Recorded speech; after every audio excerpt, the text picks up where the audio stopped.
Hi mga loves! Ngayong araw ay magluluto tayo ng adobong dragon.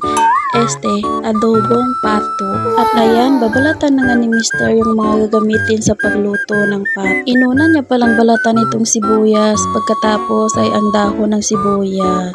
At pagkatapos niya ang balatan ay isunod niya rin namang hiwain itong bawang. At pagkatapos nga sa bawang ay isunod niya rin namang hiwain itong sibuyas at saka dahon ng sibuyas. Tinamad nga ako magluto dyan, kaya ang sabi ko sa Mr. ko ay ikaw na muna bahala magluto dyan kasi wala ako sa mood ngayon.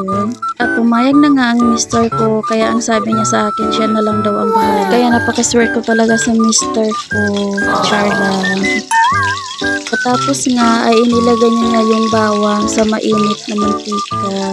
Pinainit niya muna yung mantika at hinalo-halo bago ilagay yung sibuyas. Dahil mainit na nga yung mantika, inilagay niya na rin yung sibuyas at isinunod niya rin yung dahon ng sibuyas.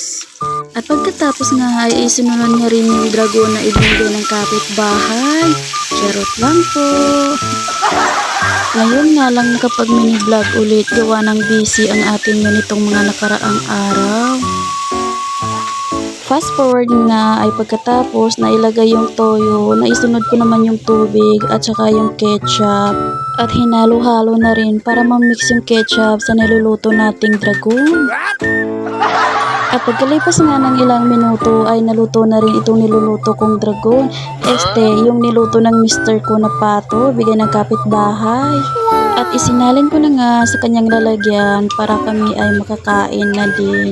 Maraming salamat nga pala sa mga nanonood nito at sumusuporta sa akin. See you on my next vlog. Thank you for watching.